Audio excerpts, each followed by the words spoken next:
సుమన్ టీవీలో మీ personal and business promotions కోసం కింది నెంబర్కి కాంటాక్ట్ చేయండి. ప్రతి ఒక్క మొబైల్ కి పాస్వర్డ్ సిస్టమ్స్ ఉంటాయి. వాటినన్నిటిని కూడా ఉపయోగించుకోవాలా. ఒకసారి మన మొబైల్ కనుక నేరస్తుల చేతికి వెళ్ళింది అంటే చాలా ప్రమాదాలు ఉంటాయి.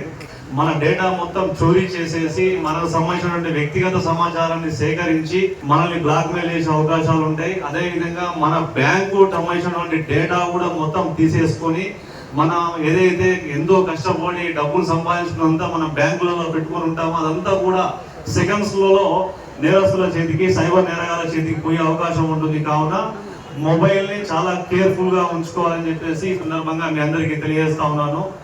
ఇప్పుడున్నటువంటి కాలంలో సైబర్ నేరగాళ్ళు విపరీతంగా నేరాలు చేసి మనం వాళ్ళు ఎక్కడైతే కూర్చున్న ప్లేస్ నుంచే మన డబ్బులు మొత్తం లాగేసుకునే కార్యక్రమాలు జరుగుతూ ఉన్నాయి. కావున అందరూ కూడా చాలా జాగ్రత్తగా ఉండాలా. ఈ మధ్య కాలంలో సైబర్ నేరగాళ్ళు అనేక రకాలుగా నేరాలు చేసి వాళ్ళు మొత్తం కూడా మన దగ్గర ఉన్నటువంటి డబ్బులతో సహా మొత్తం తీసుకునే కార్యక్రమాలు చేస్తూ ఉన్నారు. ఈ మధ్య కాలంలో డిజిటల్ ట్రాన్సాక్షన్స్లలో చాలా మోసాలు జరుగుతూ ఉన్నాయి. ప్రతిదీ కూడా కేర్ఫుల్గా ఏదైతే బ్యాంకు నుంచి సమాచారం ఉంటుందో బ్యాంకుకు వెళ్ళి మాత్రమే మనం చెక్ చేసుకోవాలా. అందరికీ నమస్కారం.